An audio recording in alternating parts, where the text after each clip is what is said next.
Welcome to Savvy Serena. I have another Walmart grocery haul.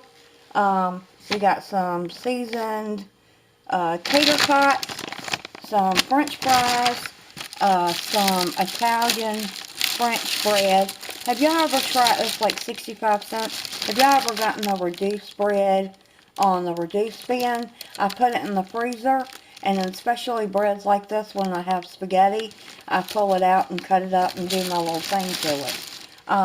Got 2 dozen eggs, a gallon of milk, a big bag of broccoli, chicken patties, Salisbury steak, 2 of those.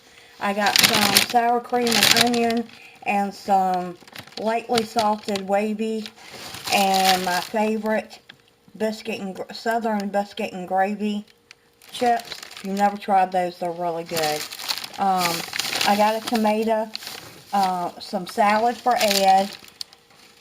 I've got different kind of muffin mixes. Ed was over there just picking different ones he wants me to make for his breakfast. So that's chocolate chip, blueberry cheesecake, banana nut muffin, and strawberry cheesecake.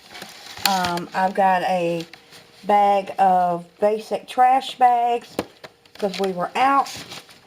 Also on the reduced bin, Ed's seen these little donut holes for 65 cents. And we'll probably end up eating those today. Didn't think that was a bad price. We've got some blueberries, canned blueberries. I've got 4 rolls of toilet paper just to add to what we already have. A bag of sugar. I bought a gut-load of drinks, but I didn't have a room up here for it. I bought some. They were like 44 cents for the Walmart brand. So I got some of those. Fudge brownie mix. No bake cheesecake, which is what the blueberries are for. Some caramel turtle brownie. And some butter round. $60 for everything we got. So, thanks y'all for watching. Y'all come back now. You hear?